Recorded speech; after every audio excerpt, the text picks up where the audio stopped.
Hello friends, this is Chinmay Das from Ethereal Elixir, and in this episode we are going to try a Instapot Egg Biryani. So let's check the ingredients and let's try the recipe. Take half cup of hot water in a container, add a 2 pinch of saffron and close the lid, keep it aside. In a large bowl I took 3 cup of basmati rice which is 600 gram, range it 5 to 6 times till I get a clear stream of water and soak it in regular water for 1 hour.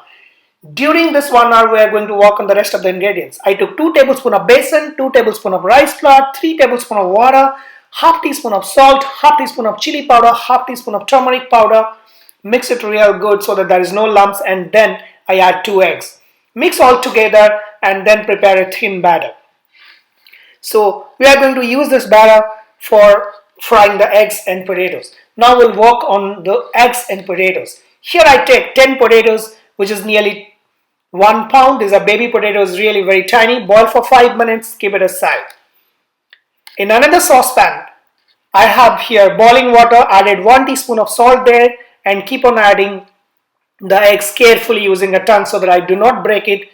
Cook it for 5 minutes at high flame and then set aside 2 minutes on the same hot water. So 5 minutes of cooking and 2 minutes on the same hot water. So altogether 7 minutes. Then gradually peel the eggs. These are really very soft eggs, handled with care. And also peel the potatoes. So we have the potatoes peeled, we have the eggs now, and then I'll slice them. So I slice them, sprinkle with some salt and pepper. Then we are going to fry these eggs in the aromatic batter we just prepared. So in another saucepan, oil, I added the oil, it's hot, and mix the batter real good before I fry. Add these eggs in the batter and then flip it so that it's coated all around, but remember this is very thin batter, so we are going to fry it for hardly 1.5 minutes to 2 minutes. It should look little golden and then we take it out. We repeat the same process for the potatoes as well. If you think this is too thin, you can add a little bit of rice flour and then fry them. So after frying, this is how it looks. Really tempting. You can have it as is. This is a good appetizer, I'm telling you. Now, I took 2 medium onions and made thin slices. Very thin as you can make. Like if you have a mandolin, it's good to use a mandolin so that you can very thin slices of onions. I'm sewing it using a tomato knife. You get thin slices of onions, separate them, and then add 2 tablespoons of cornstarch to it so that it's all coated around. So no moisture now, all coated with cornstarch. I have all my ingredients ready now. I have fried potatoes and eggs here. Really tempting. I already had 1 or 2 of them. Then I do have 2 thinly sliced onions, which we just did. 2 tablespoons of ginger and garlic paste. Also I have few spices. Half teaspoon of turmeric powder, half teaspoon of chili powder, 1 teaspoon of coriander powder, 1 teaspoon of cumin powder, 2 tablespoons of biryani masala powder. You can find the video to the biryani masala in the description below. 5 green chilies, 1/3 cup 75 milliliter of ghee or clarified butter, 1/3 cup or 75 milliliter of refined oil, 1 tablespoon of kevra water, 1 tablespoon of rose water, 2 tablespoons of salt, half cup saffron water, 3 cup or 700 ml of chicken stock or vegetable stock, half cup coriander leaves, half cup mint leaves, juice of 1 lime, half cup room temperature cream cheese, half cup sour cream, and half cup dahi or yogurt.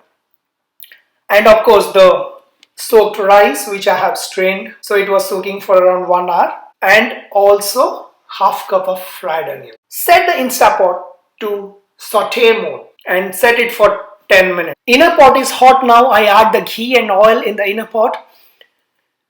So I add the onions first and saute it for 5 minutes till the onions are slightly golden. Add half teaspoon of salt, saute it for around 1 more minute, and then ginger and garlic paste goes in. Saute it for 2 to 3 minutes till the raw flavor is gone. Then we keep on adding the other spices: chili powder, turmeric powder, coriander powder, cumin powder, biryani masala powder, green chili. Saute it for 30 seconds and cancel the cooking so that it turns off.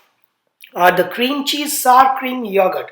So if you do not want to add cream cheese, you can replace it with equal amount of yogurt. Mix it real good. Now the base masala is ready. We add the fried potatoes and eggs now. So I have this mint and coriander leaves from my garden. So we need to add half cup each and 1 tablespoon of lime juice. Fold them well so that each egg and potato is coated with this wonderful creamy aromatic masala. Now, I take out the eggs. I do not want to overcook these eggs, but the potatoes remain there in the inner pot. So the spicy potatoes at the bottom and add the soaked rice, chicken or vegetable stock.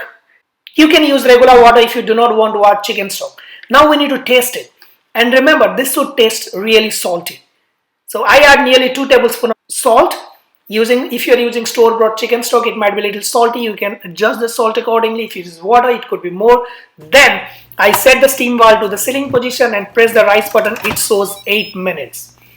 Rice Smart program automatically sets the time. This will fall back to auto and then it will naturally release the steam for 12 minutes. So now you can see it's showing auto, then it flips to 12. So 12 minutes I need to wait. After 12 minutes, now it shows 5 minutes, then 12 minutes is over. Now I turn the steam valve to venting position, let any remaining steam release and open the lid. Oh my, this is wonderful. I take out the inner pot from the outer pot. Now I add the eggs, half cup fried onions, half cup saffron water, 1 tablespoon of kevda water, 1 tablespoon of rose water. Gently fold them in. Very careful because I do not want to break the rice. I use a cling wrap to seal it and set it aside for 15 minutes to absorb all the wonderful aromas and let the eggs blend in with the rice. After 15 minutes, let's open it. I can't wait to taste it. Oh my god, this is insane. So let's plate it. I'm going to serve it with some panchrangi raita. You can get the recipe for the raita in the description below and look at it. Can you figure out which one is egg and which one is potato?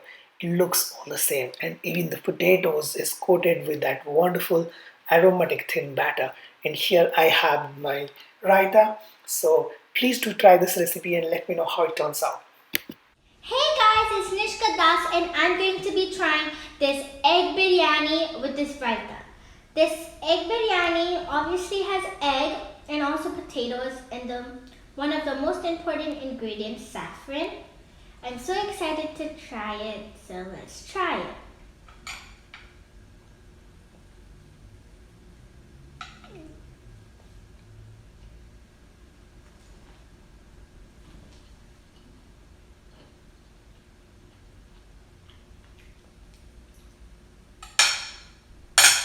The biryani tastes really good. It's flavorful.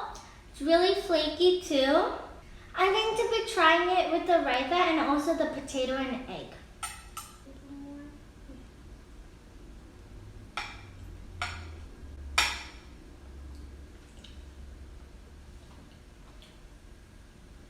It's really awesome, and I'm going to be trying the potato and egg.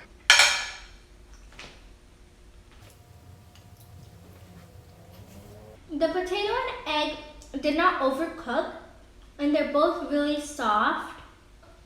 They're really flavorful, and they're cooked to perfection. So please do try this recipe and subscribe, share, and like. And don't forget to smash that bell icon, and we'll see you on next time. Goodbye!